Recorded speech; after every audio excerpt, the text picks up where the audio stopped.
눈 뜨면 죽습니다. 첫날 밤 시집 오기까지 단 한마디도 하지 않아 벙어리로 알려진 새 신부가 떨리는 입술로 처음 내뱉은 말이었습니다.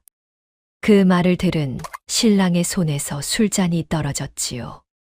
신부의 두 눈은 호롱불에 젖어 있었고 두 손은 옷자락을 꽉 움켜쥐고 있었습니다. 그런데 신방 문 밖에는 신랑도 모르는 누군가가 발소리를 죽이고 다가오고 있었습니다.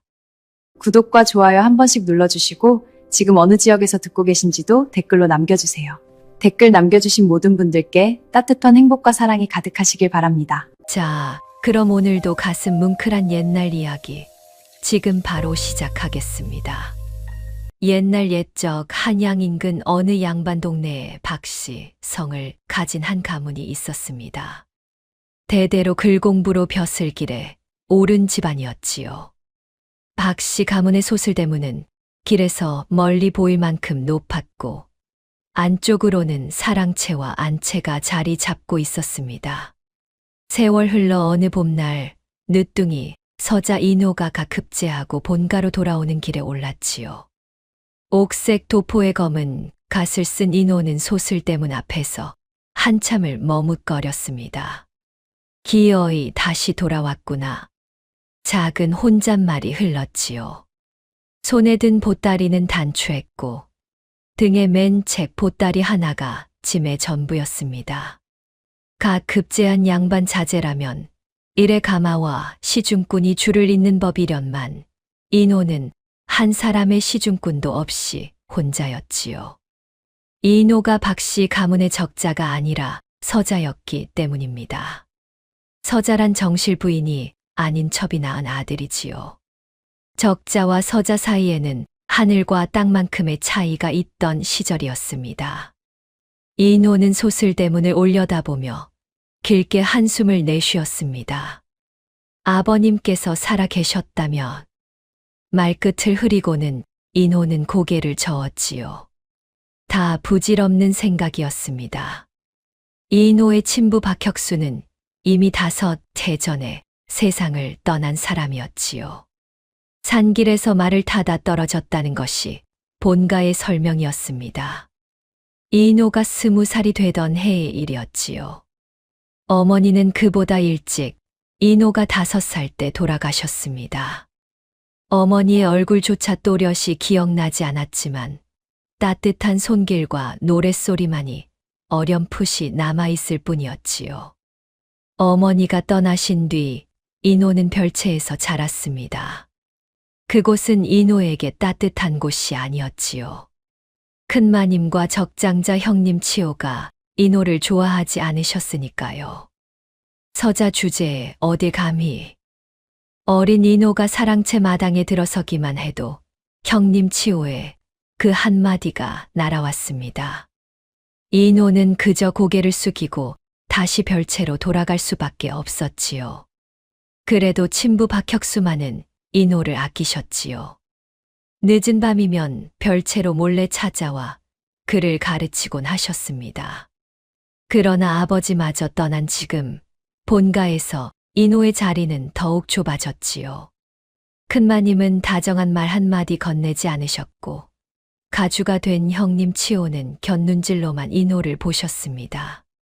가주는 가문의 우두머리, 모든 결정을 치호가 쥐게 되었다는 뜻이지요. 그런 인호가 마침내 급제하고 본가로 돌아온 것이었습니다. 도련님, 대문 안쪽에서 누군가 반갑게 부르는 소리가 들렸지요. 인호는 고개를 들었습니다. 늙은 노복 막손이가 한쪽 다리를 절며 달려 나오고 있었습니다. 도련님, 정말 다시 뵙는구먼요. 이 늙은 것이 얼마나 도련님을 기다렸는지 모릅지요. 막손이는 어릴 적부터 별채를 돌봐주던 늙은 종이지요. 흰머리에 굽은 등이었지만 인호를 바라보는 눈만큼은 따뜻했습니다. 막손이 영감, 그동안 별일 없으셨는가? 인호가 부드럽게 묻자 막손이는 눈시울이 붉어졌습니다. 어이구, 별일이라뇨.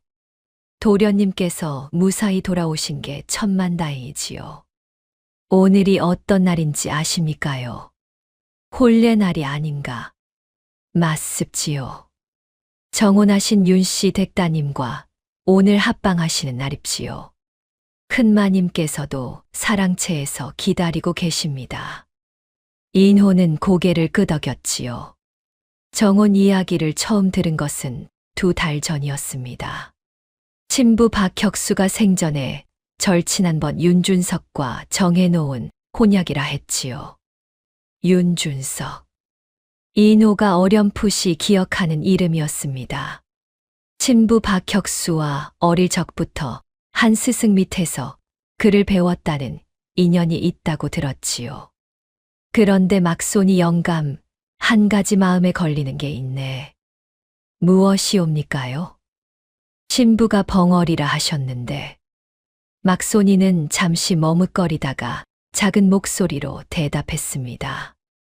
예, 그렇다 합지요.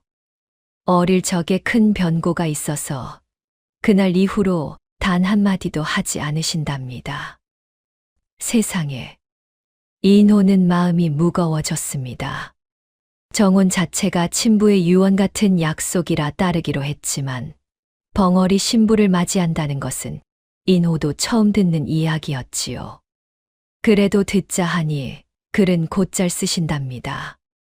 윤씨 댁에서 자랄 적부터 영민하셨다고. 그것이 다행이로군. 인호는 보따리를 고쳐매고 소슬대문 안으로 들어섰습니다. 본가 안마당은 혼례 준비로 분주했지요.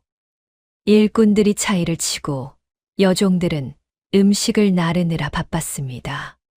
그러나 인호가 들어서자 모두가 손길을 멈추고 인호를 바라보았지요. 어디선가 작은 수군거림이 흘러나왔습니다.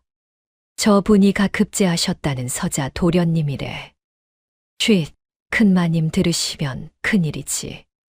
다정한 인사를 건네는 이는 없었지요. 그저 묘한 눈빛만이 흘끗 향할 뿐이었습니다. 서자 도련님이가 급제하고 돌아오셨다. 그 한마디가 본가 안에 묘한 긴장을 만들고 있었지요. 인호는 그 시선들을 모르는 채 사랑채를 향해 걸어갔습니다. 사랑채에는 큰마님과 형님 치호가 앉아 있었습니다. 큰마님은 짙은 회청색 치마 저고리에 자줏빛 놀이개를 차고 계셨지요. 마른 체구에 날카로운 눈매로 사람을 얼게 만드는 인상이셨습니다. 형님 치호는 자줏빛 도포에 옥띠를 두르고 짙은 눈썹 아래 비웃는 인매였지요. 어머님, 형님. 인호가 돌아왔습니다. 인호가 무릎을 꿇고 절을 올리자 큰마님이 천천히 부채를 펴 드셨습니다. 오, 그래. 급제했다고. 우리 가문에 이런 경사가 다 있다니. 말씀은 축하였지만 목소리에는 따스함이 한 점도 없었지요. 형님 치호가 그 옆에서 짧게 헛기침을 했습니다. 아우, 오랜만이요. 한양에서 고생이 많았겠소. 예, 형님. 그래, 정혼한 처자와 오늘 혼례를 치르게 되었으니 늦둥이 서자라도 가문의 보탬이 되는 자리 하나는 마련된 셈이로군. 치호는 그 한마디 끝에 작은 비웃음을 흘렸습니다. 인호는 고개를 숙인 채 아무 대꾸도 하지 않았지요. 서자. 인호에게 평생을 따라다닌 그 2 글자였습니다. 어릴 적부터 들어온 말이라 이제는 무뎌졌다고 생각했지만 마음 한구석은 여전히 시렸지요. 그때 큰마님이 또 한 번 입을 여셨습니다. 신부가 벙어리라 들었다. 인호 너에게는 다행이 아니냐. 예. 잔말 많은 며느리보다는 입을 닫고 있는 며느리가 가문에 좋은 법이니라. 너도 그리 알거라. 인호는 그 말씀의 뜻을 곱씹어 보았습니다. 어쩐지 마음에 걸리는 한마디였지요. 그러나 그저 예, 어머님 한마디로 대답하고 자리를 물러났습니다. 이인호는 사랑채를 나서 안마당을 가로질러 가문 사당으로 발길을 옮겼지요. 혼례 전에 친부 박혁수의 위패에 절을 올리고 싶었기 때문입니다. 사당 안은 고요했지요. 위패 앞에 향이 피어오르는 가운데 인호는 한참을 앉아 있었습니다. 아버님 인호가 돌아왔습니다. 목이 메었습니다. 5해 전 그날 아침이 떠올랐지요. 봄날이었지요. 친부 박혁수가 산길을 다녀온다고 길을 나섰던 날이었습니다. 그날 저녁 산 아래에서 친부가 말에서 떨어져 다친 채 발견되었다는 소식이 본가에 닿았지요. 낙마사라고 했다지. 이인호가 듣기로는 그러했습니다. 큰마님과 형님 치호도 그렇게 말씀하셨고 본가 사람들도 모두 같은 이야기였지요. 그러나 이인호의 마음 한구석에는 늘 작은 의문이 있었습니다. 평생 말을 타고 다니시던 아버지가 어찌 발을 헛디디셨을까? 그 산길은 친부가 수십 번도 더 다녀온 길이었지요. 의문을 입 밖에 낼 수는 없었습니다. 적장자 형님이 정한 결론에 토를 다는 것은 본가의 금기였지요. 아버님, 오늘 인호가 혼례를 치릅니다. 아버님께서 정해놓으신 윤씨 댁따님이지요. 신부가 벙어리라는데 인호는 아무 상관없습니다. 그저 아버님 뜻을 따를 뿐입니다. 인호는 품속에서 작은 부적함을 꺼냈습니다. 손바닥만 한 크기의 나무 함이었지요. 어머니가 남기신 유품이라고 친부가 어릴 적 인호에게 건네주신 것이었습니다. 인호는 그것을 평생 품속에 지니고 다녔지요. 함을 어루만지며 인호는 친부의 어느 날을 떠올렸습니다. 인호가 10살 무렵의 일이었지요. 그날도 형님 치호가 인호를 비웃었습니다. 서자 주제에 어딜 책을 끼고 다니느냐. 너 같은 것은 마당 쓸기나 배우거라. 책을 떨어뜨리고 우두커니 선 인호. 마침 사랑채에서 나오시던 친부 박혁수가 그 모습을 보시고 아무 말씀 없이 인호의 손을 잡아 서재로 데려가셨지요. 서재에 들어서자 친부는 인호의 어깨에 손을 얹으셨습니다. 인호야. 예, 아버님. 사람들이 너를 천하게 본다 해도 너는 마음을 곧게 가지거라. 진실은 묻혀도 사라지지 않는 법이니라. 어린 인호는 그 말씀의 뜻을 알아듣지 못한 채 고개를 갸웃거리며 여쭈었지요. 아버님, 그게 무슨 뜻이옵니까? 친부는 잠시 웃으셨지요. 그 웃음에는 깊은 그늘이 있었습니다.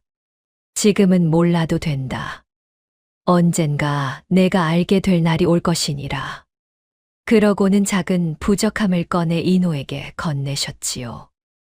이것은 너의 어머니가 남기신 것이다. 잘 간직하거라. 평생 내 곁에 두거라. 인호는 그 함을 양손으로 받들었습니다. 어머니께서 남기신 것이라 하시니 그분의 손길이 닿은 듯 따뜻했지요. 그리고 인호야, 한 가지 더 가르쳐 줄 것이 있다. 친부는 종이를 꺼내 글자를 적기 시작하셨지요. 한자를 다른 글자로 바꾸어 적는 놀이였습니다. 친부는 그것을 우리 부자만의 비밀 약속이라 하셨지요. 이 놀이는 우리 두 사람만 알아야 한다. 누구에게도 말하면 안 되느니라. 알겠느냐? 예, 아버님. 어린 인호는 그 놀이를 며칠 동안 즐겁게 익혔지요. 그러고는 친부가 돌아가신 뒤 까맣게 잊고 살았습니다. 지금 인호는 그 시절을 떠올리고 있었지요. 부적함을 손에 꼭 쥐고 말입니다. 아버님 진실은 묻혀도 사라지지 않는다 하셨지요. 인호는 아직도 그 말씀의 뜻을 잘 모르겠습니다. 하지만 오늘 이 자리에 다시 돌아왔습니다. 아버님께서 정해놓으신 자리에 이노의 눈가에 살짝 물기가 어렸습니다. 그러나 곧 옷소매로 닦아내고 자리에서 일어났지요. 그때였습니다. 사당 밖에서 발걸음 소리가 들렸습니다. 큰마님과 형님 치호의 목소리가 멀리서 작게 들려왔지요. 오늘 밤이요.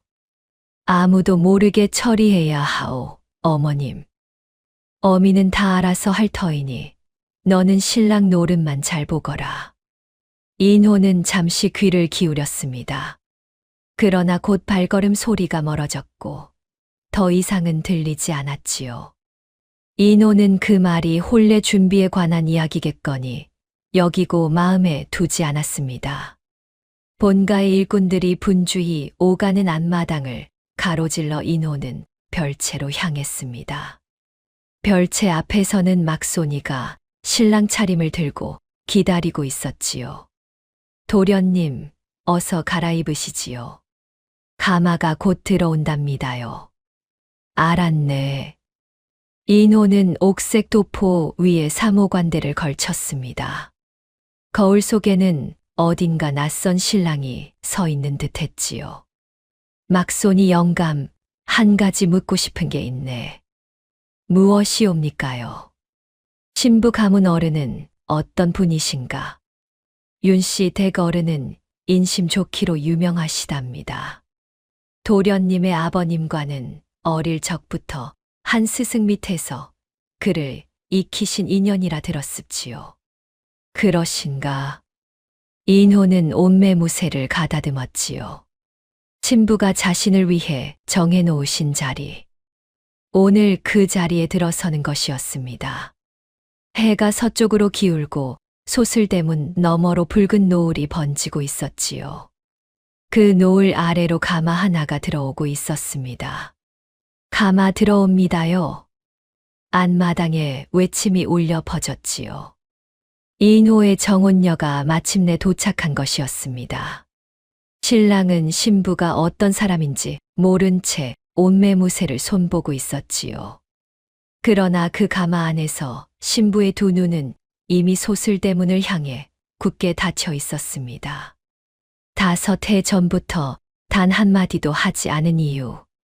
그리고 오늘 밤 신방에서 처음 입을 열어야만 하는 이유. 그것은 아직 누구도 알지 못하는 사연이었지요. 가마가 안마당 가운데 천천히 멈춰 섰지요. 한순간 마당 안의 시선이 모두 가마로 쏠렸습니다. 신부 입장이요. 집사 같은 사내가 길게 외쳤습니다. 본가 안채 마루에서 큰마님이 부채를 살짝 들어 올렸지요. 큰마님의 옆자리에는 형님 치호가 비스듬히 앉아 있었습니다. 가마 문이 열렸지요. 시중 두 사람이 양옆에서 신부를 부축했습니다. 그렇게 가마에서 천천히 내려선 이가 바로 인호의 정혼녀 윤씨 댁따님 채영이었지요. 채영은 흰 비단의 신부 차림이었습니다. 머리에는 화관을 얹었고 가슴 앞으로는 작은 놀이개가 늘어져 있었지요. 화관 아래 흰 살결과 또렷한 이목구비가 한눈에 들어왔습니다. 세상에 보기 드문 미색이로구먼. 화론 매무새가 단정도 하구먼. 양반가 따님인 게 한눈에 보이지요. 화관에 박힌 산호가 윤이 그득하니 윤씨 댁 살림이 모자라지 않은 모양일세. 신랑 어른께도 꼭 어울리겠어. 마당 한쪽에서 수군거림이 일었지요. 그러나 채영은 그런 말에 아무런 반응도 보이지 않았습니다. 그저 시선을 발치에 둔 채 정해진 자리로 한 걸음씩 걸음을 옮길 뿐이었지요. 한마디도 안 하시는구먼. 벙어리라 하시지 않았던가. 어릴 적에 변고가 있었다 들었지요. 그 후로는 입을 닫으셨다 합디다. 저렇게 고운 분이 입을 닫으셨으니 안쓰러울 뿐이지요. 마당 안 곳곳에서 수군거림이 일었습니다. 인호는 별채 쪽 처마 아래에서 그 모습을 가만히 지켜보고 있었지요. 채영의 걸음에는 흐트러짐이 없었습니다. 시중에 부축이 없어도 충분히 걸을 수 있을 것 같은 자세였지요. 인호는 그것이 묘하게 마음에 걸렸습니다. 막손이 영감. 예, 도련님. 신부의 걸음이 영 익숙해 보이지 않는가. 그러고 보니 그렇구먼요. 부축을 받으면서도 발끝에 힘이 없으신 것이 아니라 오랜 세월 가르침을 받은 사람의 걸음이지. 윤씨 댁에서 신부를 가풍 있게 길러내신 모양입지요. 그 댁 어른은 학자 가문이라 들었는데. 예, 도련님. 작은 마님께서도 글솜씨가 곱기로 유명하시다 하옵지요. 벙어리이시다 보니 그 글솜씨가 더 빛난다 하옵니다. 글솜씨라. 인호는 작게 중얼거렸지요. 그러나 그 말의 의미를 인호 자신도 깊이 새기지는 않았습니다. 그저 신부가 비록 말은 못해도 가풍 있는 댁에서 자랐구나 정도의 생각이었지요. 그때 본가의 큰 대문 안으로 또 한 사람이 들어왔지요. 흰 도포에 정자관을 쓰고 검은 지팡이를 짚은 점잖은 노인이었습니다. 윤씨 댁 어른이 오셨소. 집사의 외침이 울려 퍼졌지요. 큰마님이 마루에서 천천히 일어났고 형님 치호도 자리에서 몸을 일으켰습니다. 흰 도포의 노인은 본가 주인 측을 향해 천천히 걸어왔지요. 윤준석이라 하오. 오늘 폐를 끼치게 되었구려. 윤준석. 인호의 친부 박혁수와 어릴 적부터 한 스승 밑에서 그를 익혔다는 그 어른이었지요. 인호는 그 이름이 어쩐지 친근하게 들렸습니다. 큰마님이 부채를 살짝 펴며 인사를 받았습니다. 먼 길 오시느라 수고가 많으셨소. 어서 안으로 드시지요. 고맙소이다. 윤준석은 큰마님께 가볍게 고개를 숙였지요. 그러나 그 눈빛만큼은 결코 가볍지 않았습니다. 무언가를 깊이 살피는 듯한 시선이 큰마님과 치호 쪽을 한 번씩 스쳤지요. 신랑은 어디 있소? 윤준석이 물었습니다. 큰마님이 부채로 별채 쪽을 살짝 가리키며 대답했지요. 저기 있는 아이가 신랑이외다. 윤준석의 시선이 별채 쪽으로 향했습니다. 인호는 그제야 처마 아래에서 천천히 걸어 나왔지요.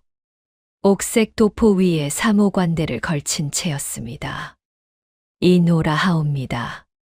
어른을 뵙습니다. 인호가 무릎을 살짝 굽혀 인사를 올리자 윤준석의 시선이 인호의 얼굴에 오래 머물렀습니다. 한참을 그저 바라만 보았지요. 그러다 윤준석이 작게 입을 열었습니다. 내가 박혁수의 아들이로구나. 예, 어른. 아비를 닮았구나. 눈매가 꼭. 윤준석은 거기서 말끝을 흐렸습니다. 잠시 무언가를 삼키는 듯한 표정이었지요. 먼 길 오시느라 노고가 크셨습니다. 별거 아닐세. 자네 혼례에 어찌 빠질 수 있겠는가. 제 아버님 생전에 두 분이 깊은 벗이셨다 들었사옵니다. 그렇지. 자네 아버지와 나는 한 스승 밑에서 그를 익혔네. 자네 아버지가 떠난 후로 내가 마음에 늘 빚을 졌네. 빚이라 하옵시면. 윤준석은 잠시 인호의 눈을 깊이 들여다보았습니다. 그건 차차 이야기하세. 가십시다. 큰마님이 부채로 안채를 가리키며 말씀하셨지요. 윤준석은 그제야 시선을 거두고 큰마님 뒤를 따라 안채로 들어갔습니다. 그때 본가의 한쪽에서 한 여종이 두 손에 작은 함을 받쳐 들고 인호 쪽으로 다가왔습니다. 윤씨 댁에서 채영을 보살펴 온 시중 미진이었지요. 신랑 어른께 인사 올립니다. 윤씨 댁에서 작은 마님을 모시고 온 미진이옵니다. 수고가 많으셨네. 이 함은 큰어른께서 신랑 어른께 친히 전하라 하신 것이옵니다. 무엇이 들었나? 소인은 모르옵니다. 다만 큰어른께서 부디 잘 받아주십사 당부하셨습지요. 미진이의 목소리가 잠시 떨리는 듯했지요. 인호는 그 떨림을 미처 알아채지 못한 채 함을 받았습니다. 손바닥보다 조금 큰 나무 함이었지요. 위에는 자그마한 매듭이 묶여 있었습니다. 고맙네. 신방까지 작은 마님을 잘 모셔주게. 미진이가 깊이 허리를 숙이고 물러났습니다. 그러나 미진이의 발걸음은 가볍지 않았지요. 곧 본가의 혼례의식이 시작되었지요. 손님들이 안마당을 둘러 자리를 잡았고 신랑 인호와 신부 채영이 마당 한가운데 마련된 의식 자리에 마주 섰습니다. 합근래 차례였지요. 인호가 잔을 들어 입에 살짝 댔다가 채영 쪽으로 건넸습니다. 채영은 두 손으로 잔을 받았지요. 그러나 잔을 입에 대지는 않았습니다. 그저 잔을 든 채 잠시 그대로 있을 뿐이었지요. 잔을 받으시지요. 집사 같은 사내가 작게 채영을 재촉했습니다. 채영은 그제야 잔을 입에 살짝 댔지요. 그 모든 동작에는 어떤 흐트러짐도 없었습니다. 마치 미리 정해진 순서를 누구보다 잘 알고 있는 사람의 동작이었지요. 마당 한쪽에서 형님 치호가 작게 코웃음을 쳤습니다. 벙어리라 하더니 자는 곧잘 받는구먼. 치호의 그 한마디에 인호는 잠시 미간을 좁혔지요. 그러나 곧 표정을 가다듬었습니다. 채영을 향한 시선만 더욱 부드럽게 만들었지요. 큰마님이 부채를 살짝 펼치고 치호에게 작은 목소리로 속삭이셨습니다. 치호야, 새벽 일은 차질 없겠지. 걱정 마십시오, 어머님. 사람은 이미 자리를 잡았습니다. 신부가 무얼 알아챌 일은 없겠지. 벙어리가 무얼 알아챈들 어찌 입을 열어 일러 바치겠습니까? 그래도 윤씨 대거 어른이 자꾸 눈에 걸리는구나. 오늘 밤만 지나면 모든 일이 끝납니다.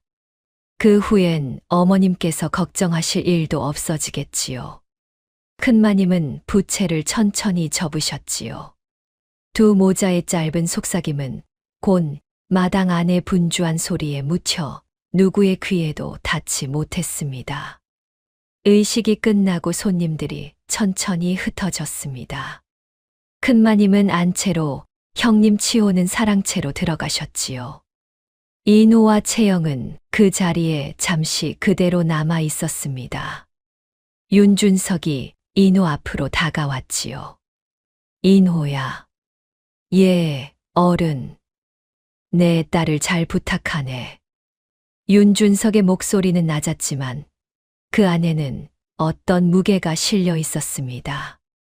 제가 잘 모시겠습니다. 그리고 한 가지. 윤준석은 잠시 말을 끊었지요. 주변을 한번 둘러본 뒤 다시 인호에게로 시선을 돌렸습니다. 내 아비는 좋은 사람이었다. 잊지 말거라. 예, 어른. 인호는 마음 깊은 곳이 살짝 흔들렸지요. 친부에 대한 그리움이 다시 가슴에 일렁였습니다.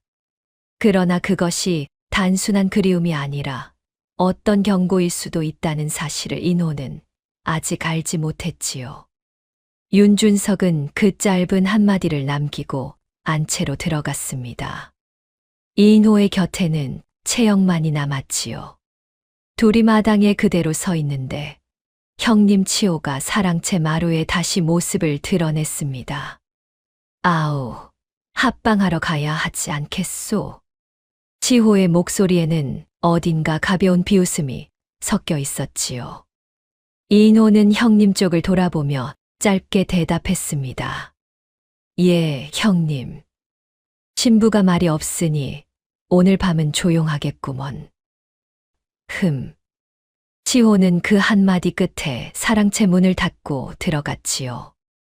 인호는 잠시 그 닫힌 문을 바라보았습니다. 마음 한구석에 무언가 묘한 기운이 스쳤지만 무엇인지 짚을 수 없었지요. 가시지요, 부인. 인호가 채영에게 부드럽게 말을 건넸지요. 채영은 천천히 고개를 끄덕였습니다. 인호와 채영, 두 사람은 막손이의 안내를 받아 별채로 걸음을 옮겼지요. 본가의 앞마당을 지나 좁은 회랑을 돌아 외진 곳에 별채로 향했습니다. 가는 길에 안채 쪽에서 작은 발걸음 소리가 들려왔지요. 큰마님과 형님 치호의 목소리가 어렴풋이 새어나오는 듯 했습니다. 그러나 인호는 그 소리에 신경 쓰지 않았지요. 오늘 밤은 자신의 혼례 첫날 밤이었으니까요.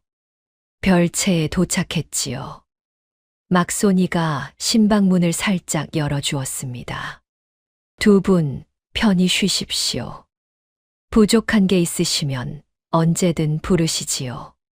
고맙네. 막손이의 그 한마디에 인호는 가볍게 고개를 끄덕였지요. 채영이 먼저 신방으로 들어갔습니다.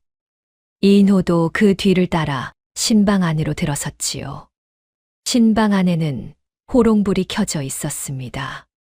작은 상 위에 술병과 두 잔이 놓여 있었고 한쪽엔 이불 한 채가 펼쳐져 있었지요. 채영은 상 앞에 단정히 앉았습니다. 인호도 그 맞은편에 자리를 잡았지요. 둘은 그렇게 호롱불 하나를 사이에 두고 마주 앉았습니다. 침묵이 흘렀지요. 인호는 어색함을 감추기 위해 작게 헛기침을 했습니다. 부인, 먼 길 오시느라 고생이 많으셨소.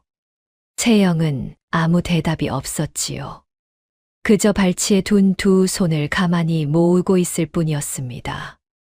인호는 그 모습에 잠시 마음이 안쓰러워졌지요. 말씀하시기 어려우시면 굳이 답하지 않으셔도 좋소.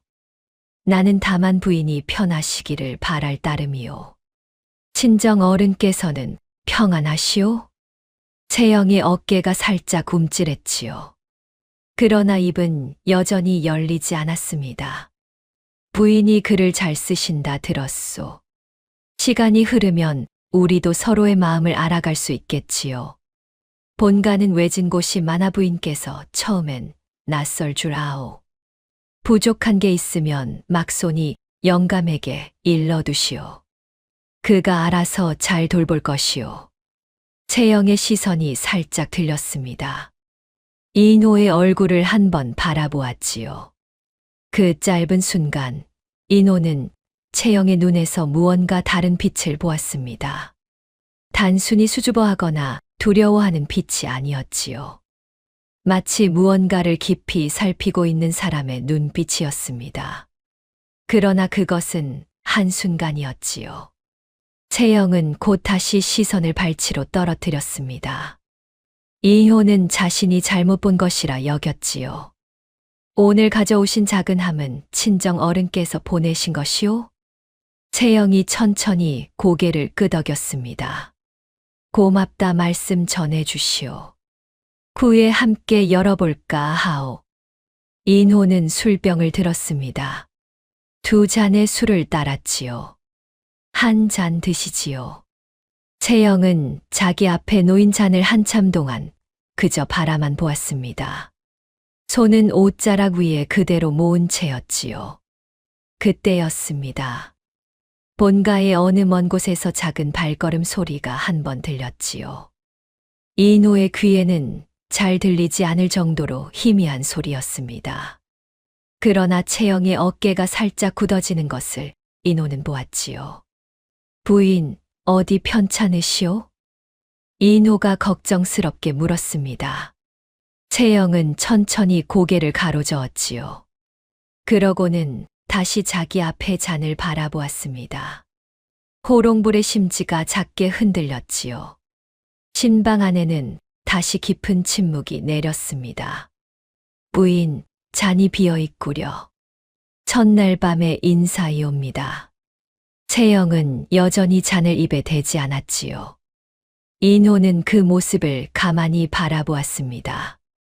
어색하시면 그만두셔도 좋소. 나는 부인의 마음이 더 중하니. 인호는 자신의 잔을 들어 올렸지요. 잔 안의 술이 호롱불빛을 받아 일렁였습니다. 그럼 나라도 먼저. 인호가 잔을 입가로 가져가려는 순간이었지요. 채영의 두 눈이 갑자기 인호를 향해 들렸습니다. 그 눈은 더 이상 발치에 머무르지 않았지요. 그 눈은 인호를 정면으로 바라보고 있었습니다. 채영의 입술이 떨리기 시작했지요. 마치 5해 동안 닫혀 있던 문이 천천히 열리는 것 같았습니다. 인호는 잔을 입가에 멈춘 채 가만히 채영을 바라보았지요. 신방 안의 호롱불이 한 번 크게 흔들렸습니다. 채영의 입술이 천천히 열렸지요. 떨리는 입술 사이로 작고 낮은 목소리가 흘러나왔습니다. 눈 뜨면 죽습니다. 인호의 손에서 잔이 떨어졌지요. 술이 상 위에 흩어졌고 잔이 작은 소리를 내며 굴렀습니다. 부인. 쉿. 채영이 작게 손을 들어 인호의 입을 막을 듯한 신용을 했지요. 두 눈은 호롱불에 젖어 있었습니다. 호롱불을 끄십시오. 어서. 부인, 지금. 제발 호롱불을 끄십시오. 어서요. 채영의 목소리는 떨렸지만 단호했지요. 인호는 어찌할 바를 모른 채 채영의 눈을 마주 보았습니다. 그 눈에는 분명한 절박함이 있었지요. 인호는 자신도 모르게 손을 뻗어 호롱불의 심지를 눌렀습니다. 신방 안이 일순 어두워졌지요. 달빛이 창호지 너머로 희미하게 새어 들어올 뿐이었습니다. 부인, 이게 어찌 된 일이요? 부인은 벙어리가. 이불 안으로 들어가십시오. 부인, 제발이옵니다. 두 사람이 잠든 듯 보이게 누우셔야 합니다. 채영의 손이 인호의 소매를 잡았지요. 그 손은 떨리고 있었습니다. 그러나 그 떨림 너머에는 결단의 힘이 있었지요. 인호는 그제야 무언가 큰 일이 벌어지고 있음을 직감했습니다. 채영이 이끄는 대로 이불 속으로 몸을 누였지요. 채영도 인호의 곁에 누웠습니다. 숨을 죽이십시오. 한 번도 깊이 쉬어서는 아니 되옵니다. 채영이 인호의 귀에 입을 가까이 대고 속삭였지요. 두 사람이 잠든 듯 호흡을 죽인 채 어둠 속에 가만히 있었습니다. 그때 신방문 밖에서 작은 발걸음 소리가 들렸지요. 누군가 살금살금 다가오는 소리였습니다. 인호의 심장이 거세게 뛰기 시작했지요. 문이 천천히 열렸습니다. 검은 그림자 하나가 신방 안으로 발을 들여놓았지요. 그림자의 손에는 무언가 가늘고 긴 것이 들려 있었습니다. 호롱불이 꺼진 어둠 속에서도 그것이 칼임을 인호는 알아챘지요. 그림자가 두 사람의 이불 곁으로 천천히 다가왔습니다. 칼끝이 이불 쪽으로 향했지요. 인호는 숨을 죽인 채 채영의 손을 꼭 잡았습니다. 그때였지요. 본가의 어느 마당에서 멀리 닭이 한 번 울었습니다. 그림자가 일순 멈췄지요.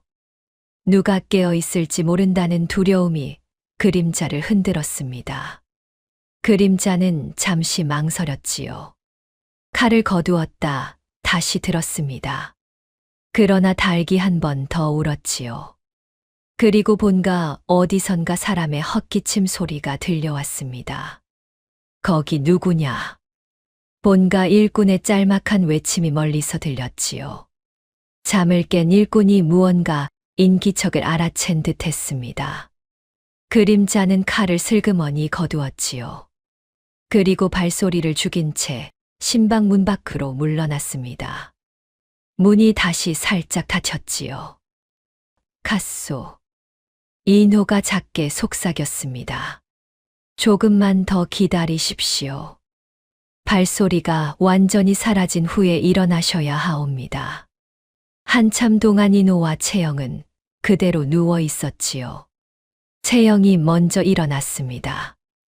호롱불의 심지에 다시 불을 붙였지요. 작은 빛이 신방 안에 다시 차오르자 인호는 천천히 일어나 앉았습니다. 부인. 인호의 목소리가 떨렸지요. 채영도 자세를 가다듬고 앉았습니다. 무엇부터 여쭈어야 할지 모르겠소. 부인은 정말 벙어리가 아니셨소. 벙어리가 아니었사옵니다. 5해를 침묵 속에 살았을 뿐이지요. 어찌하여 제 아버님께서 그리하라 명하셨습니다.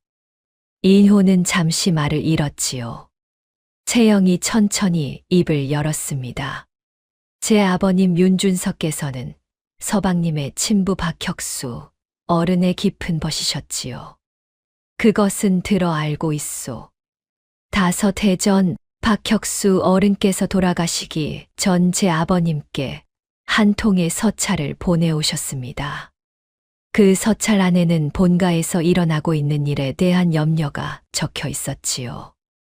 본가에서 일어나는 일이라니 큰마님과 큰시아주버님께서 박혁수 어른의 자리를 노리고 계셨다는 사실이지요. 인호는 가슴이 내려앉는 듯 했습니다. 그럼 아버님의 낙마사는 사고가 아니었습니다. 제 아버님께서 진상을 짐작하고 계셨지요. 세상에. 인호의 손이 가늘게 떨렸지요. 5해 동안 마음 한구석에 품고만 있던 의문이 마침내 형태를 갖춘 것이었습니다. 부인, 그렇다면 부인께서 본가에 시집 오신 이유는 제 아버님께서 박혁수 어른의 서찰을 받으신 후 서방님을 지켜야 한다는 약속을 하셨습니다. 그러나 본가의 경계가 워낙 엄하니 사람을 들이려면 의심받지 않을 길이 필요했지요. 그래서 벙어리로. 예. 벙어리라 알려지면 본가에서도 위협으로 여기지 않으리라 하셨습니다. 그렇게 본가 안에 들어와 서방님 곁에서 진실을 살피라 하셨지요. 채영의 목소리에 결연한 빛이 어렸습니다. 그러하온데 큰마님과 큰시아주버님께서는 제가 들어오기도 전에 이미 손을 쓰셨지요. 오늘 밤이 그날이옵니다. 오늘 밤이 그날이라. 서방님께서가 급제하시고 본가에 돌아오시니 큰시아주버님의 자리에 위협이 되신 것이지요.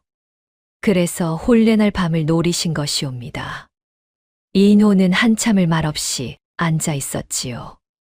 5해 동안의 의문, 친부의 가르침, 그리고 오늘 밤의 충격이 한꺼번에 몰려왔습니다. 부인, 어찌하면 좋겠소. 본가를 떠나야 하오? 떠난다 하셔도 본가에서 끝까지 쫓아올 것이옵니다. 서방님이 살아계신 한 큰 시아주버님께서는 잠을 이루지 못하실 것이지요. 그렇다면 본가에 남으셔야 하옵니다. 본가에? 진실은 본가 안에 있사옵니다. 도망쳐서는 아무것도 밝힐 수 없지요. 큰마님과 큰시아주버님께서 다음 손을 쓰시기 전에 서방님께서 먼저 진실을 잡으셔야 하옵니다. 채영의 목소리는 작았지만 흔들림이 없었지요. 인호는 채영의 두 눈을 깊이 들여다보았습니다. 5해를 침묵 속에 살아온 사람의 눈빛이었지요. 그 눈빛 안에는 두려움보다 결단이 더 깊었습니다. 부인은 어찌 그리 단단하시오. 제 아버님께서 가르치셨지요. 진실은 묻혀도 사라지지 않는 법이라고. 인호의 가슴이 한 번 크게 흔들렸습니다. 친부 박혁수가 어릴 적 인호에게 들려주신 그 말씀. 5해 동안 인호가 그 뜻을 깨닫지 못한 채 마음에만 품고 있던 그 한마디. 그 말씀이 윤준석의 입을 거쳐 채영의 입에서 나오고 있었지요. 아버님께서도 그 말씀을 제게 자주 하셨소. 두 분께서 한 스승 밑에서 함께 배우신 가르침이옵니다. 인호는 잠시 눈을 감았습니다. 친부의 얼굴이 떠올랐지요. 어린 인호의 손에 작은 부적함을 쥐어주시던 친부의 손. 그 손길이 지금 이 순간 다시 인호의 가슴을 두드리는 듯 했습니다. 부인. 예, 서방님. 본가에 남겠소. 아버님의 죽음의 진상을 밝히겠소. 채영의 두 눈에 처음으로 따스한 빛이 어렸지요. 그러나 채영은 곧 다시 표정을 가다듬었습니다. 고맙사옵니다. 그러나 한 가지 더 말씀드릴 것이 있사옵니다. 무엇이요? 오늘 낮에 미진이가 서방님께 전한 작은 함이 있지요. 있소. 친정 어른께서 보내신 것이라 들었소. 열어보십시오. 그 함은 제 아버님께서 친히 챙기신 것이옵니다. 인호는 품에서 작은 나무 함을 꺼냈지요. 위에 묶인 매듭을 풀었습니다. 함 안에는 비단으로 곱게 싼 무엇이 들어 있었지요. 비단을 천천히 풀어냈습니다. 그 안에서 작은 놀이개 하나가 모습을 드러냈지요. 매화 무늬가 새겨진 옥 놀이개였습니다. 이것은 서방님의 어머님 정혼 시절 놀이개이옵니다. 인호의 손이 떨리기 시작했지요. 어머니께서 정혼 시절이라 함은 서방님의 어머님께서는 본디 박혁수 어른의 정혼녀이셨습니다. 첩이 아니셨지요. 부인, 그게 무슨... 이 놀이개는 그 사실을 증명하는 물건이옵니다. 제 아버님께서 평생 간직하고 계셨지요. 인호는 놀이개를 두 손으로 받쳐 들었습니다. 어머니의 손길이 닿았던 물건이었지요. 갑자기 어머니의 노랫소리가 어렴풋이 귀에 들려오는 듯 했습니다. 어찌하여 어머니께서 첩이 되셨는지. 그 답은 본가의 사랑채 안에 있사옵니다. 큰마님께서 알고 계시는 일이지요. 채영의 목소리에 다시 결연함이 어렸습니다. 인호는 놀이개를 다시 비단에 곱게 싸서 함에 넣었지요. 그러고는 함을 품 안 깊은 곳에 갈무리했습니다. 부인, 오늘 밤은 함께 지새우겠소. 어찌 잠이 오겠소. 예, 서방님. 저도 그러하옵니다. 코롱불이 작게 흔들렸지요. 두 사람은 그렇게 신방 안에서 마주 앉은 채 긴 밤을 시작했습니다. 그러나 그 밤은 더 이상 첫날 밤이 아니었지요. 그 밤은 다서에 태동안 묻혀있던 진실을 캐기 시작하는 첫 밤이었습니다. 코롱불이 작게 일렁였지요. 인호와 채영은 신방 안에서 새벽을 맞이하고 있었습니다. 부인, 한 사람을 더 우리 편으로 들여야 할 것 같소. 누구이옵니까? 막손이 영감이요. 어릴 적부터 나를 보살핀 늙은 노복이지요. 아버님 살아 계실 적부터 본가에 있던 분이요. 막손이 영감은 믿을 만한 분이옵니까? 내가 평생을 곁에서 본 분이요.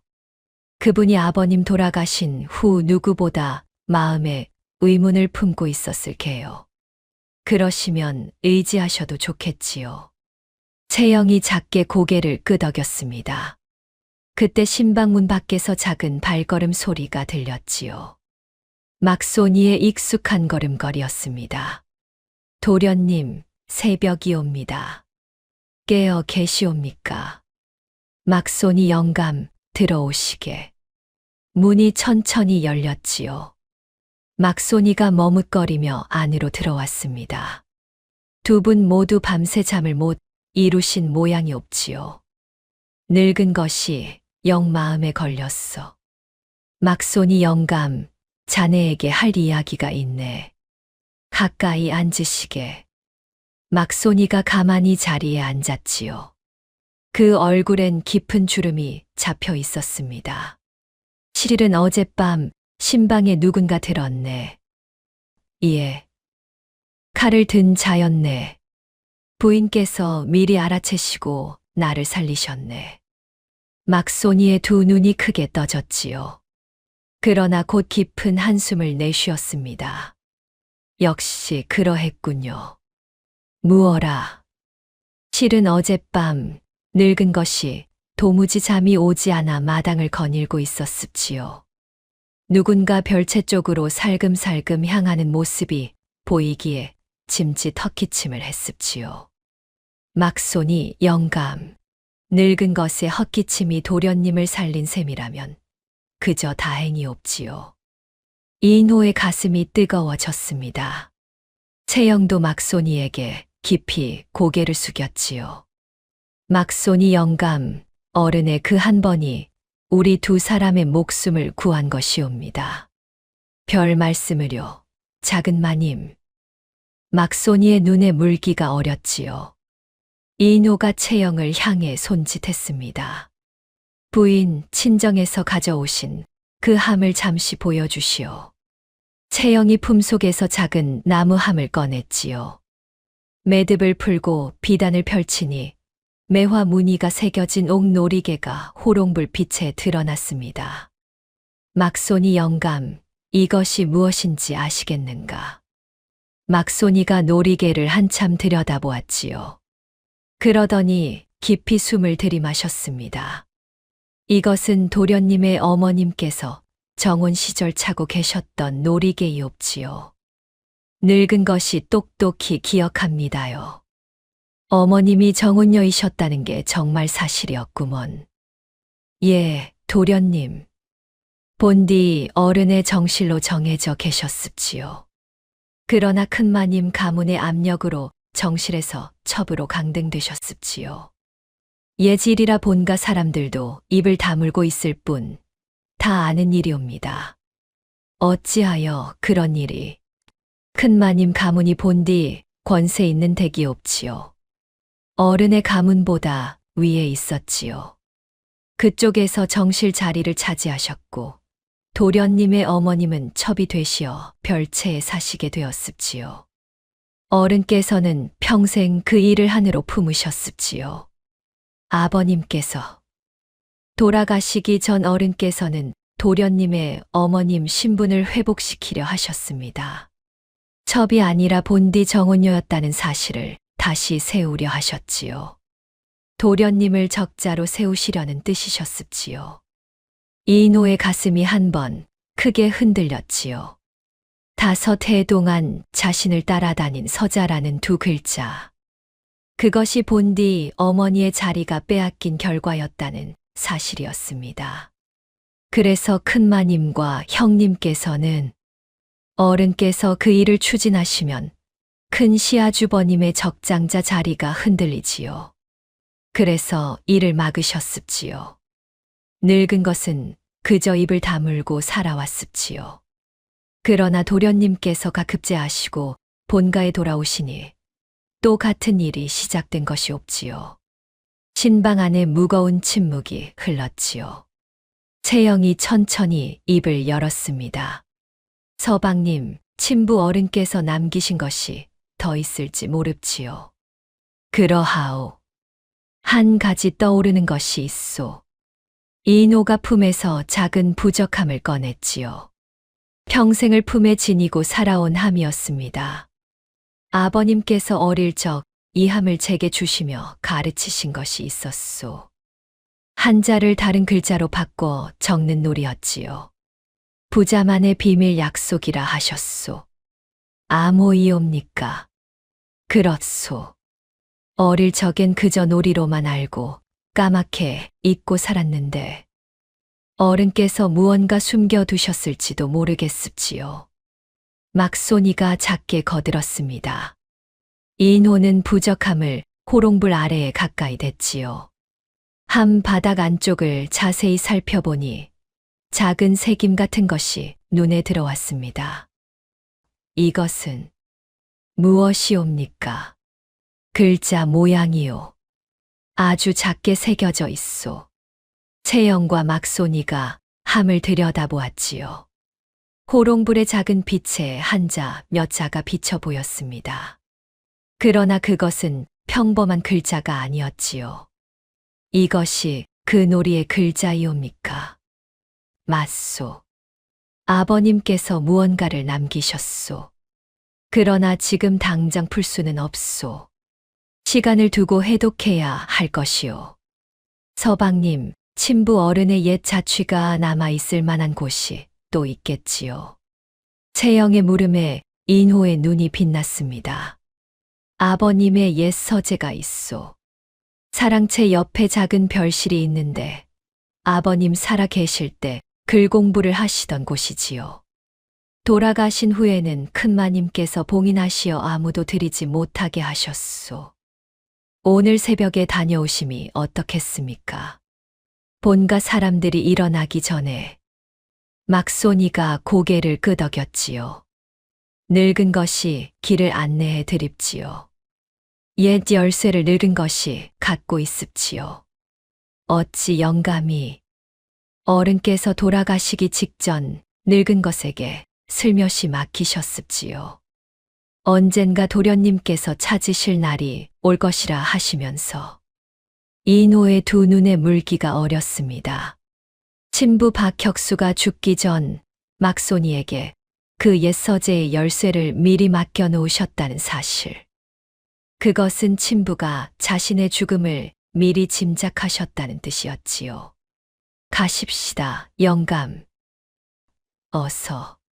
세 사람은 호롱불을 끄고 신방을 나섰습니다. 새벽 안개가 본가의 마당에 자욱이 내려앉아 있었지요. 별들이 막 빛을 잃어가는 시각이었습니다. 발걸음을 죽이십시오. 막손이가 작게 속삭였지요. 세 사람은 살금살금 마당을 가로질렀습니다. 사랑채의 큰마님 방에서는 아직 불빛이 새어나오지 않고 있었지요. 적장자 치호의 방도 조용했습니다. 옛 서재는 사랑채의 한쪽 모퉁이에 자리 잡고 있었지요. 작은 별실이었습니다. 문에는 먼지가 쌓여 있었고 문고리에 작은 봉인이 달려 있었지요. 오랫동안 아무도 들이지 못한 곳이 없지요. 막손이가 품에서 작은 열쇠를 꺼냈습니다. 녹이 쓴 옛 열쇠였지요. 봉인을 풀고 자물쇠에 열쇠를 꽂아 천천히 돌렸습니다. 작은 소리와 함께 문이 열렸지요. 서재 안은 어두웠습니다. 막손이가 작은 등을 켜자 친부 박혁수의 옛 자취가 한순간의 모습을 드러냈지요. 책상 위에는 벼루와 붓이 그대로 놓여 있었고 책장에는 친부가 읽으시던 책들이 가지런히 꽂혀 있었습니다. 아버님, 인호의 목소리가 떨렸지요. 5해 만에 들어오는 친부의 자리였습니다. 모든 것이 친부가 떠나신 그날 그대로였지요. 책상을 살펴보십시오, 서방님. 채영이 작게 권했습니다. 인호가 책상 앞으로 다가가 서랍을 열었지요. 안에는 옛 종이 몇 장이 가지런히 놓여 있었습니다. 인호가 한 장을 펼쳤지요. 종이 위에는 한자 몇 자가 적혀 있었습니다. 그러나 그것은 평범한 글이 아니었지요. 인호가 어릴 적 친부에게서 배운 그 암호놀이의 형식이었습니다. 아버님께서 무언가 남기셨소.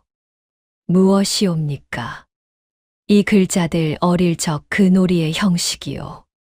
아버님께서 5해 전 이미 이것을 준비해 두셨소.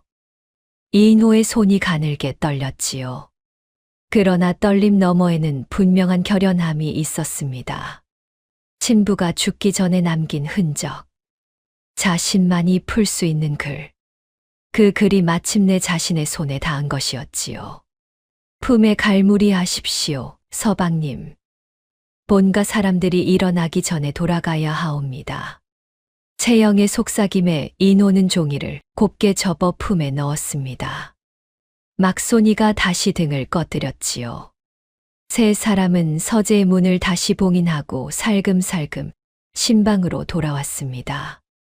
본가에 어디선가 닭이 한 번 더 길게 울었지요.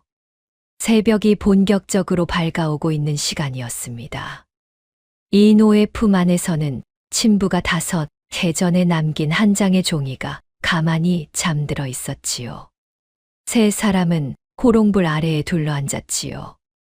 이노가 품에서 친부 서재의 종이를 꺼냈습니다. 이 글자들을 풀어야 하오. 시간이 많지 않소. 늙은 것이 거들 일이 있겠습니까요. 막손이 영감은 신방 밖을 살펴주시게. 누가 다가오는지. 예, 도련님. 막손이가 신방 문 옆에 자리를 잡았지요. 이노가 종이를 펼치고 그 옆에 부적함도 함께 두었습니다. 아버님께서 어릴 적 가르치신 그 놀이의 형식이요. 한자를 다른 글자로 바꿔 적는 놀이지요. 서방님께서 그 놀이를 기억하시옵니까? 기억할 수밖에 없는 게 아버님께서 우리 부자만의 비밀 약속이라 하셨소. 그것이 5해 전 아버님 떠나신 후로 까맣게 잊고 있었지만 이노가 잠시 눈을 감았지요. 어릴 적 친부의 손길이 다시 떠올랐습니다.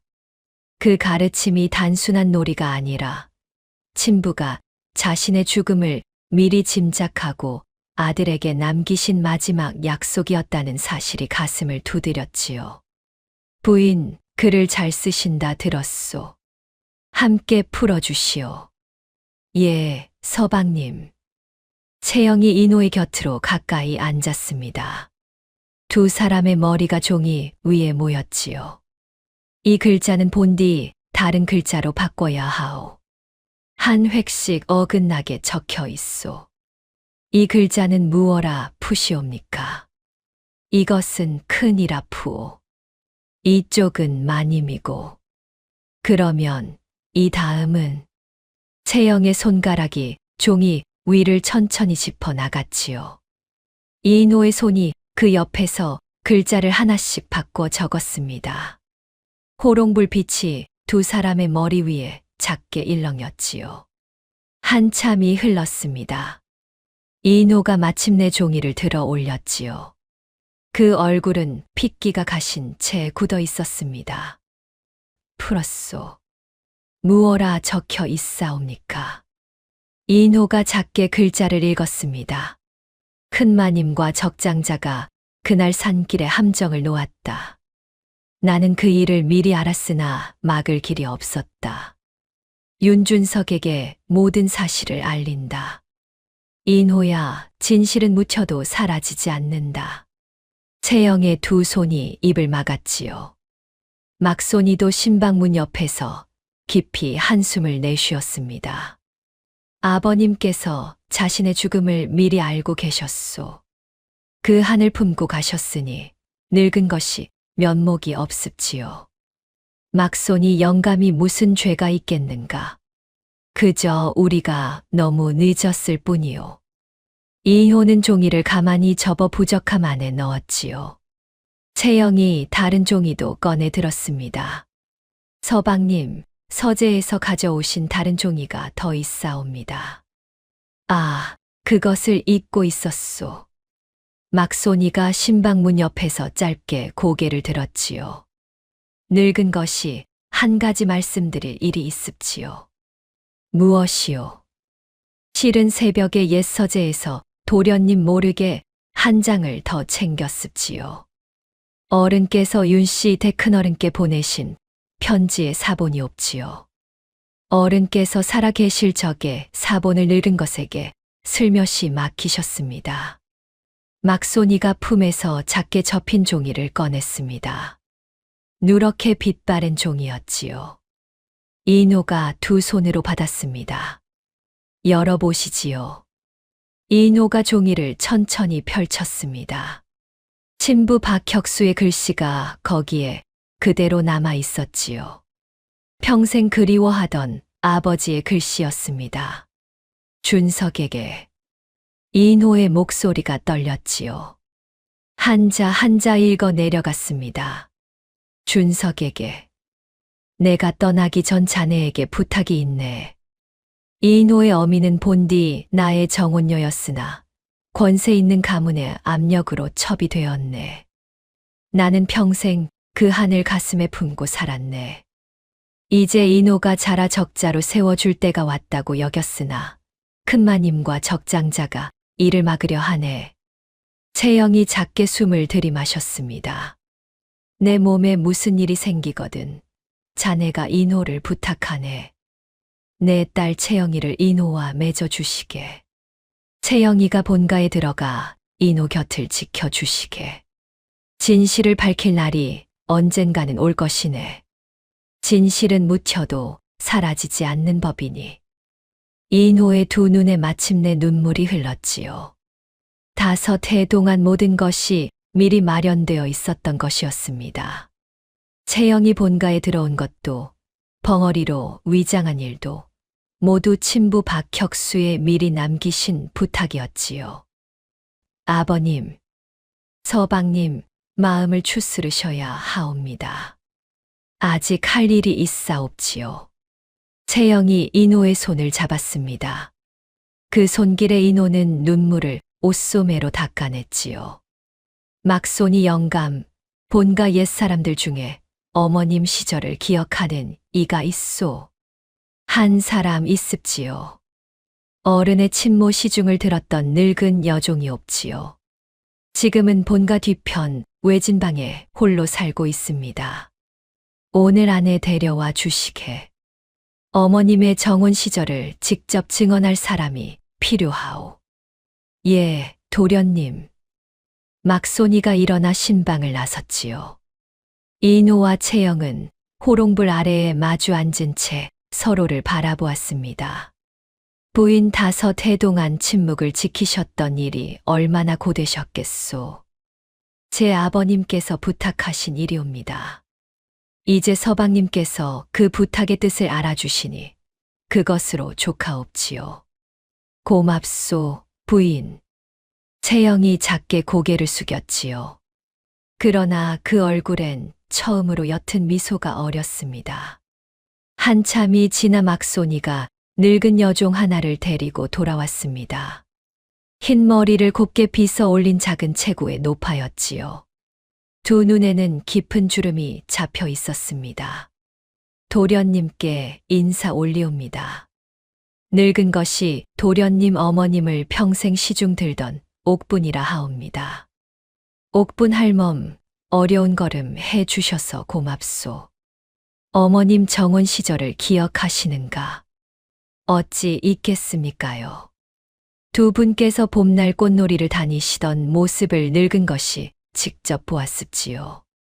정혼 예물도 2댁이 정식으로 주고받으셨습지요. 그런데 어찌하여 정실이 되시지 못하셨는가?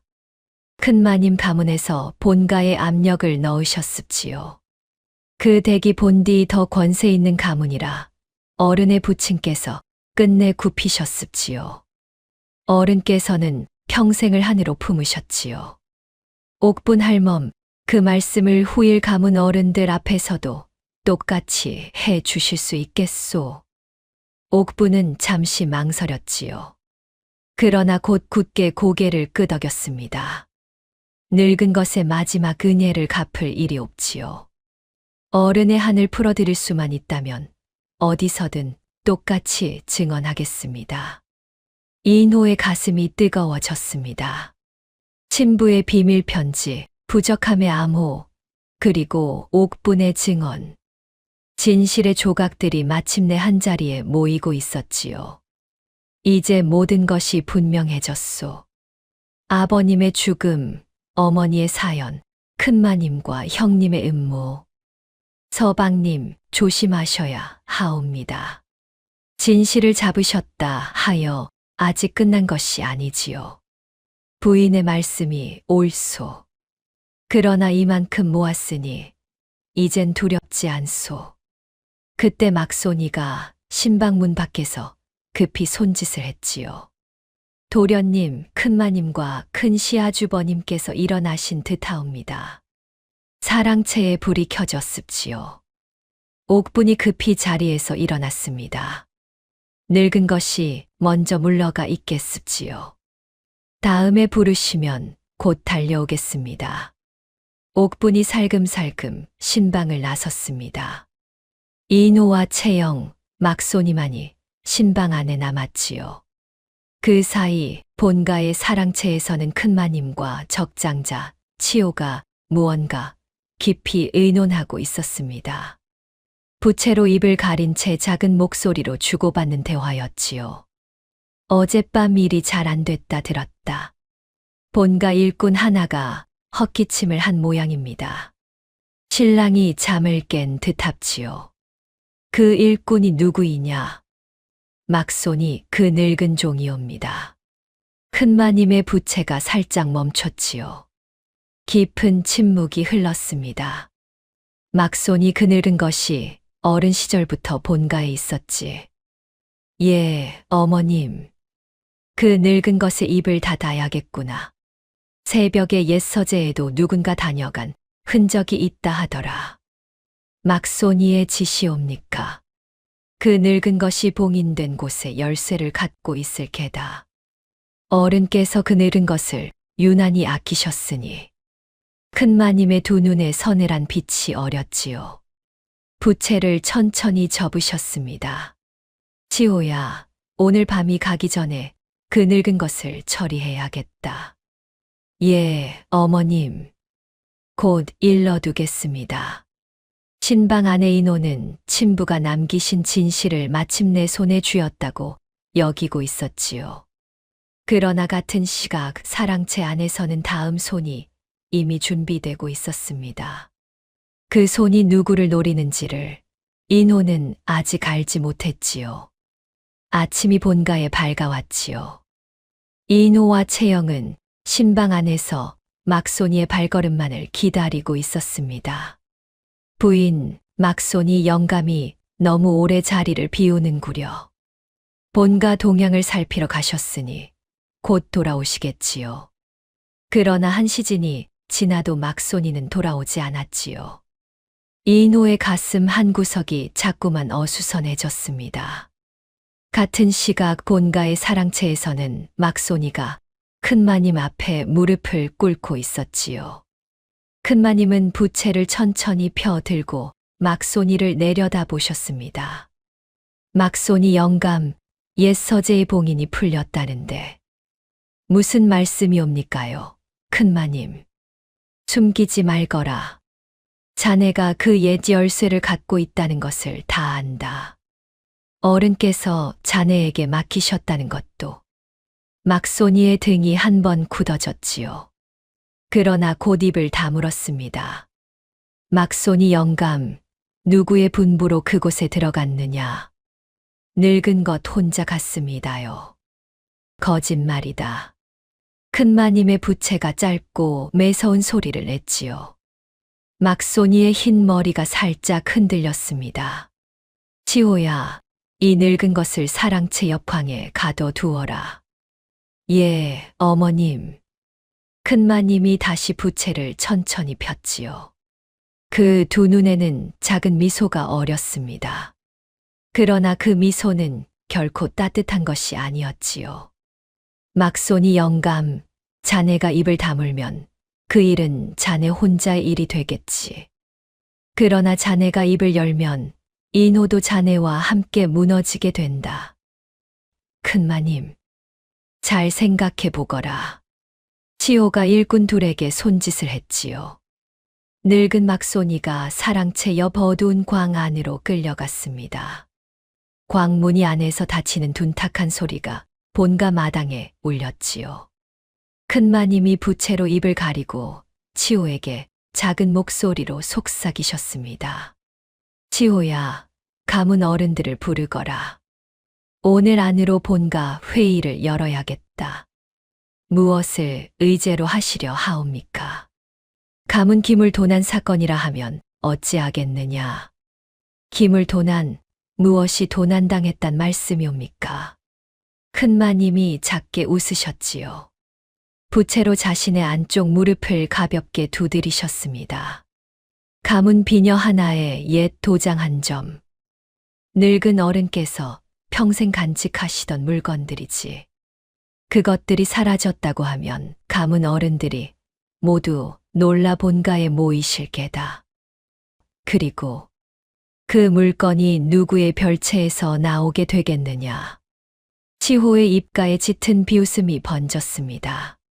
큰마님은 부채를 천천히 접으셨지요. 가문 비녀와 옛 도장은 이미 본가 사람을 시켜 인호의 별채 한 구석에 숨겨둔 후였습니다. 한낮이 되자 본가의 큰 대문 안으로 가문 어른들이 차례차례 들어왔지요. 흰 도포를 차려입은 어른들이 본가 사랑채의 자리를 잡으셨습니다. 큰마님이 어른들 앞에 무릎을 꿇고 절하셨지요. 어른들께 황망한 일을 알리게 되어 송구하옵니다. 본가의 가문 비녀와 옛 도장이 사라졌사옵니다. 가문 어른들이 한꺼번에 술렁였지요. 늙은 어른 한 분이 작게 부채를 들어 올리셨습니다. 무어라. 어른께서 평생 간직하시던 그 물건들이? 예, 어른. 어젯밤 사이에 사라진 듯하옵니다. 새벽에 한 일꾼이 옛 서재의 봉인이 풀려 있는 것을 보았다 하옵지요. 옛 서재라. 어른들께 부탁이 있사옵니다. 본가의 모든 별채와 방을 살펴주시지요. 일이 정해질 때까지 본가 안에 누구도 함부로 나설 수 없도록 해 주시옵소서. 가문 어른들이 무겁게 고개를 끄덕이셨지요. 곧 본가의 일꾼들이 사방으로 흩어졌습니다. 이노의 별채에 가문 어른들이 들이닥쳤지요. 이노와 채영은 어찌된 영문인지 모른 채 어른들 앞에 무릎을 꿇었습니다. 인호야, 별채를 살펴야겠다. 어른들, 무슨 일이옵니까? 잠시 비켜주거라. 가문 어른 둘이 별채 안을 살피기 시작했지요. 책장 뒤편, 옷장 안, 바닥 깔판 아래. 한참이 흐른 후, 한 일꾼이 별채 한 구석 작은 항아리 안에서 무언가를 꺼냈습니다. 흰 비단으로 곱게 싼 가문 비녀와 옛 도장이었지요. 여기 있사옵니다, 어른. 가문 어른들의 얼굴이 굳어졌지요. 인호의 두 눈이 크게 떠졌습니다. 어른들, 인호는 모르옵니다. 누군가 인호의 별채에 숨겨둔 것이옵니다.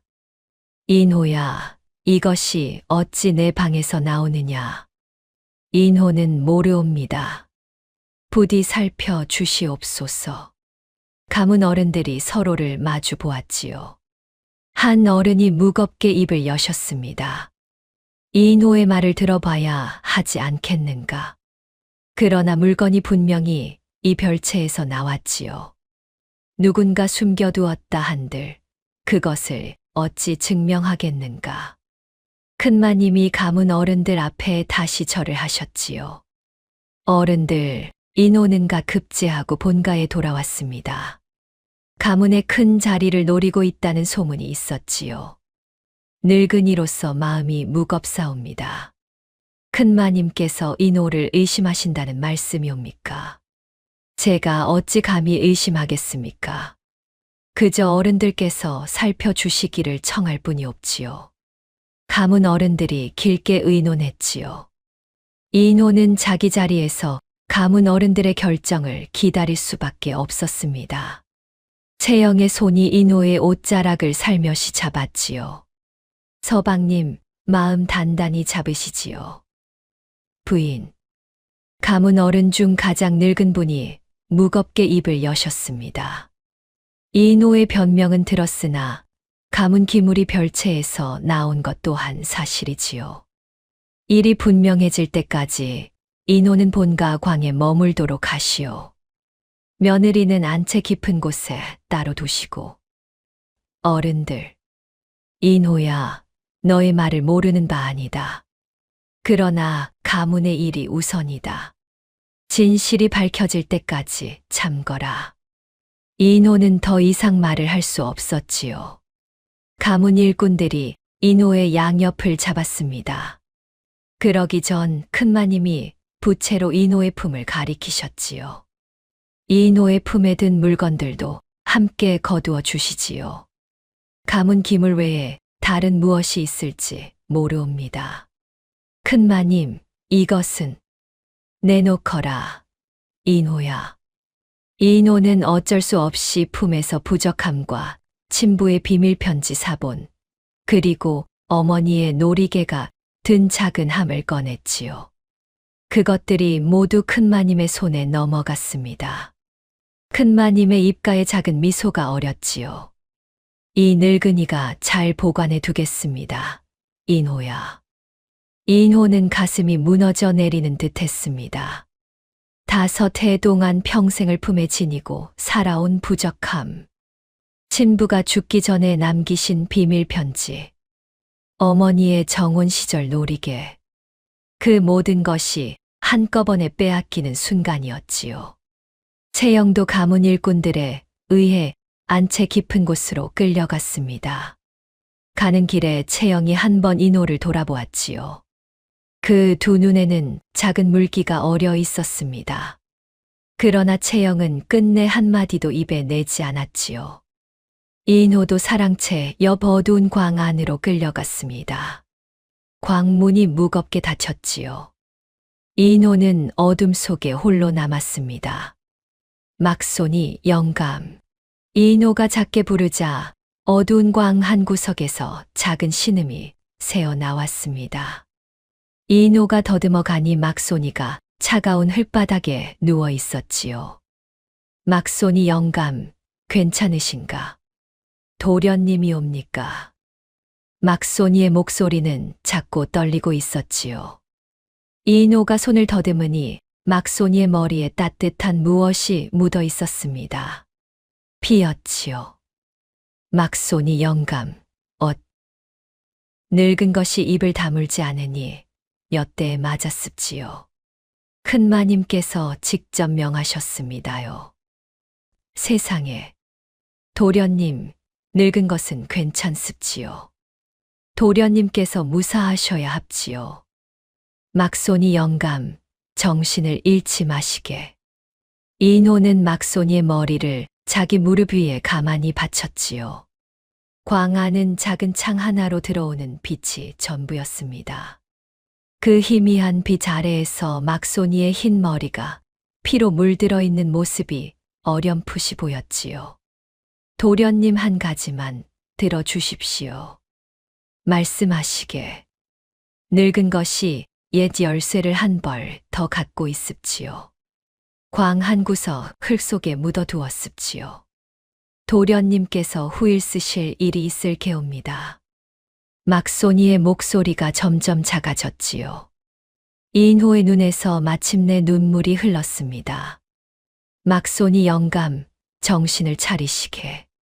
자네가 곁에 없으면 이노가 어찌하겠는가. 그러나 막손이의 손길은 이미 차갑게 식어가고 있었지요. 새벽까지만 해도 이노의 옆에서 친부의 흔적을 함께 풀던 늙은 노복이었습니다. 평생을 별채를 돌보며 이노를 보살핀 그 손이 이제 더 이상 움직이지 않았지요. 막손이 영감, 광 안의 어둠이 더욱 깊어졌습니다. 이노는 막손이의 차가운 손을 두 손으로 감싸 쥐었지요.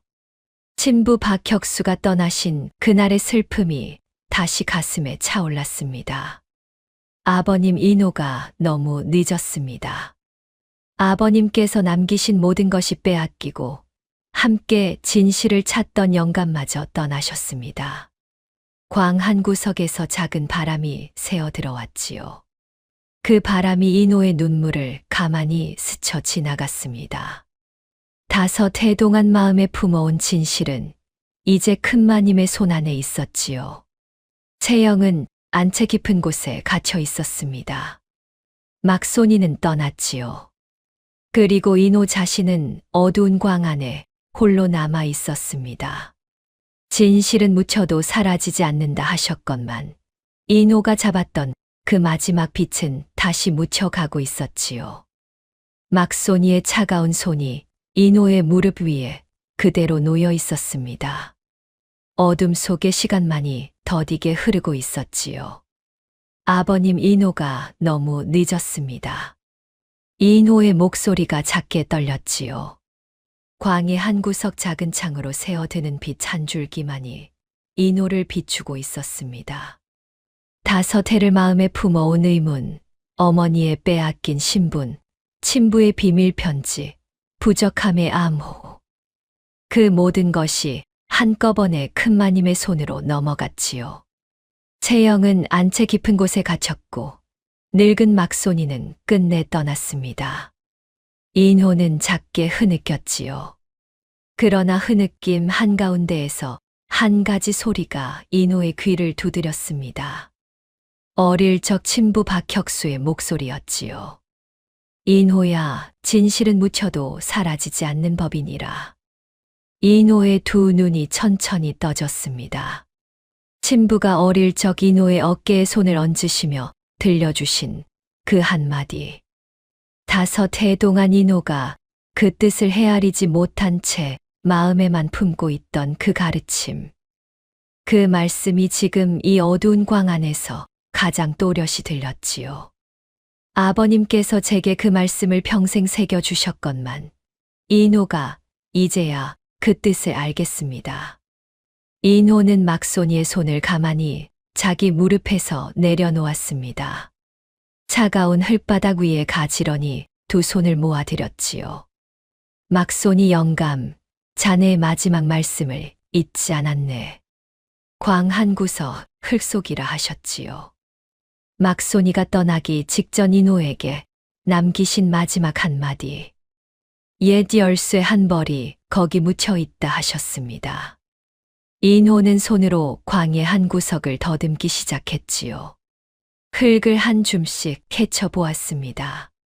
한참을 더듬어 가니 단단한 무엇이 손끝에 닿았지요. 작은 천 조각에 쌓인 옛 열쇠 한 벌이었습니다. 막손이 영감. 인호의 두 눈에 다시 물기가 어렸지요. 그러나 이번엔 절망의 눈물이 아니었습니다. 인호는 열쇠를 두 손으로 받쳐들었지요. 광문 안쪽에 손을 더듬어 자물쇠를 찾았습니다.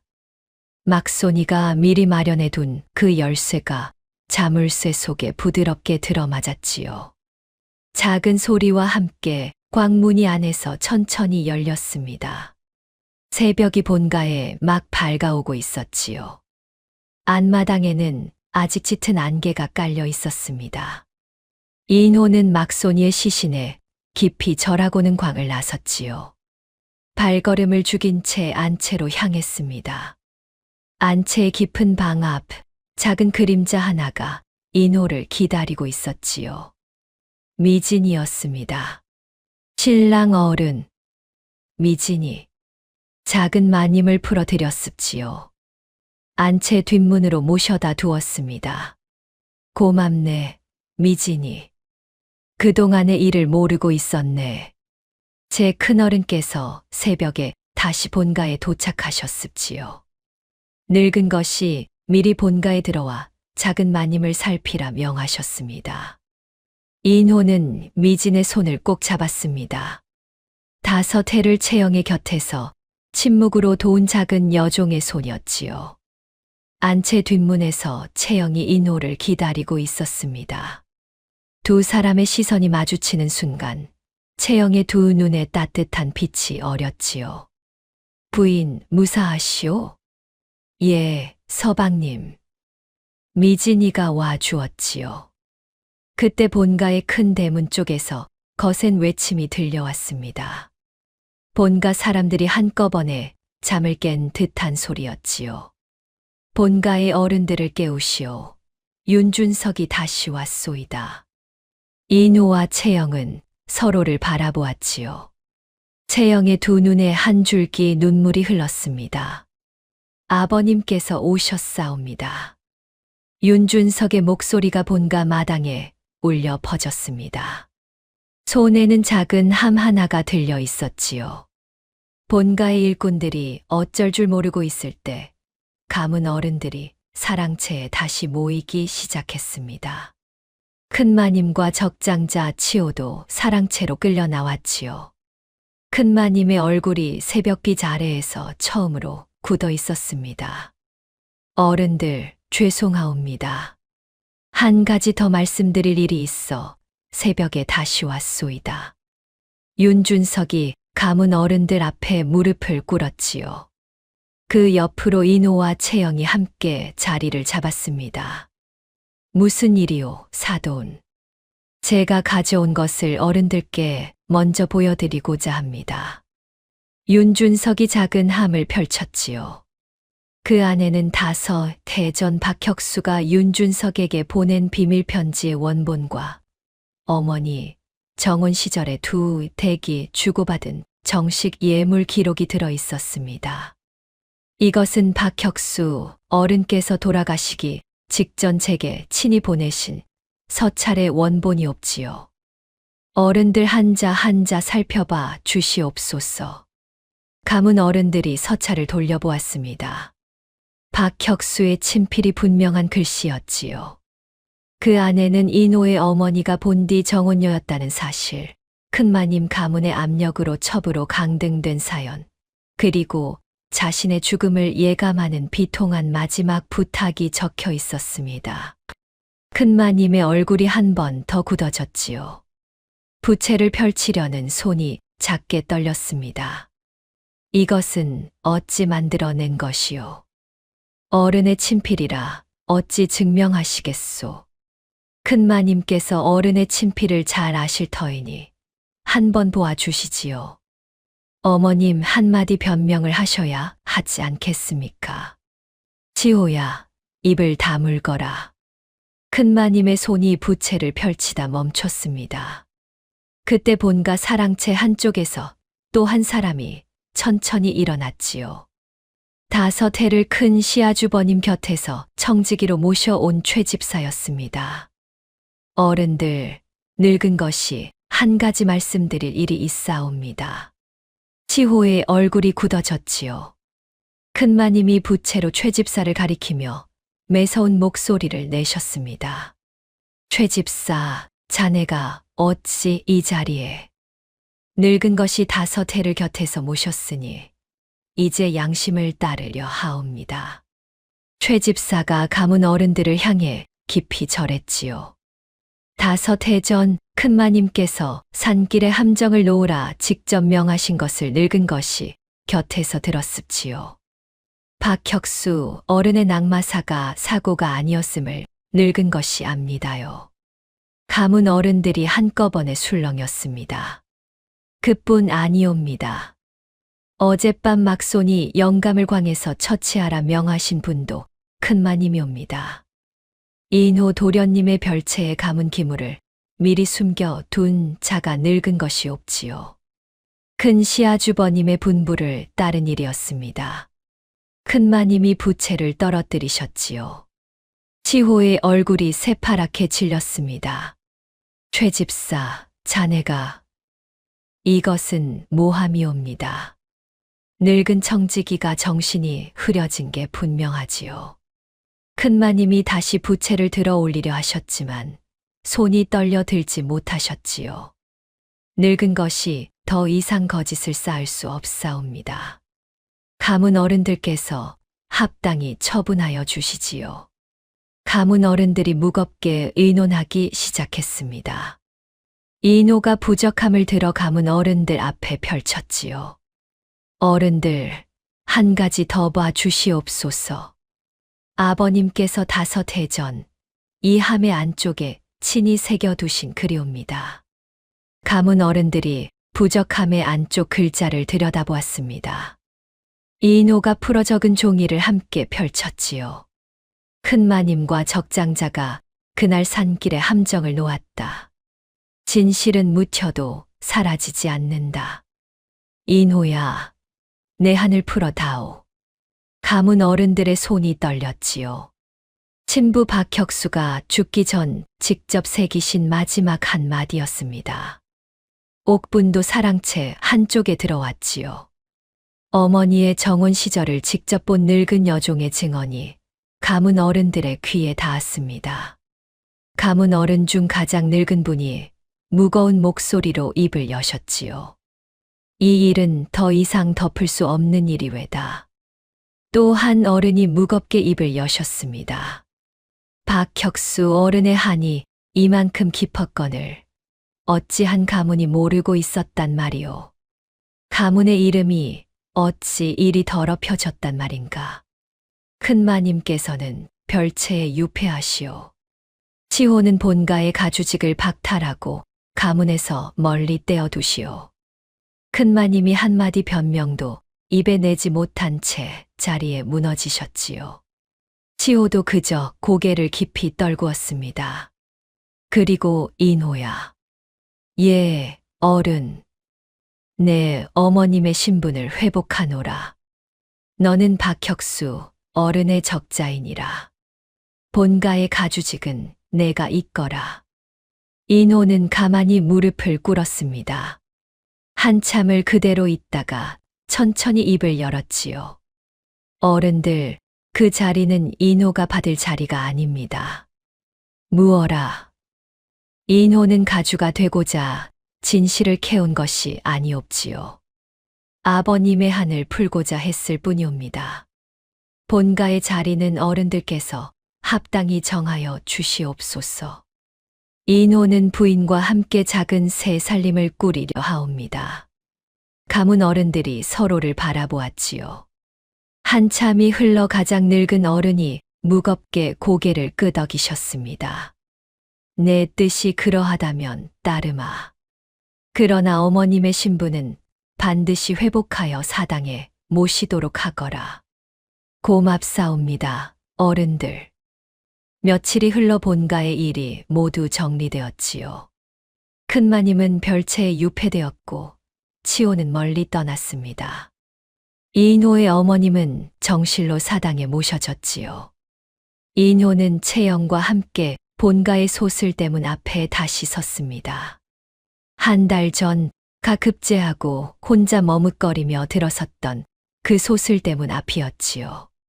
그러나 이번엔 인호의 곁에 채영이 나란히 있었습니다. 부인, 새 길로 갑시다. 예, 서방님. 윤준석이 본가의 일꾼들과 함께 두 사람의 짐을 챙겨 두었지요. 미진이 채영의 옆을 지키고 있었습니다. 옥분도 마지막 인사를 위해 소슬대문 앞에 나와 있었지요. 늙은 것이 두 분의 새 길의 평안만이 깃들기를 빌겠습니다요. 옥분 할멈, 자네의 증언이 인호를 살렸네. 평생 잊지 않겠네. 두 분 어디로 떠나신다 들었습지요. 작은 마당이 있는 새 집이라 들었습니다요. 가문 어른들께서 마련해 주셨네. 산자락 아래 조용한 곳일세. 평안하시지요, 도련님. 작은 마님께서도 평안하시지요. 인호는 옥분에게 깊이 절하고는 소슬대문을 돌아 나섰습니다. 봄날의 햇살이 두 사람의 어깨 위에 따스히 내려앉았지요. 이제 새 길을 떠나오. 인호가 작게 혼잣말을 흘렸습니다. 한 달 전 같은 자리에서 기어이 다시 돌아왔구나 하고 위축된 한숨을 내쉬던 그 인호가 아니었지요. 채영이 인호의 옷자락을 살며시 잡았습니다. 서방님, 함께 가시지요. 두 사람은 소슬대문을 등지고 새 길로 천천히 발걸음을 옮겼습니다. 진실은 묻혀도 사라지지 않는다는 친부의 가르침이 마침내 인호의 가슴에 깊이 새겨진 셈이었지요. 5해 동안 묻혀있던 한이 그제야 풀린 것이옵니다. 인호와 채영은 작은 마당이 있는 새 집에서 새 살림을 시작하셨고 그 마당의 한쪽에는 어머님의 정혼 시절 놀이개가 늘 걸려 있었지요. 묻혀도 사라지지 않는 진실의 빛이 이렇게 한 가문의 어둠을 천천히 밝혀갔습니다. 다음 영상을 빠르게 만나보시려면 좋아요와 구독을 눌러주세요. 지금 화면에 나오는 더 재미있는 영상들도 함께 해주세요. 그럼 모두 행복한 하루 보내세요. 감사합니다.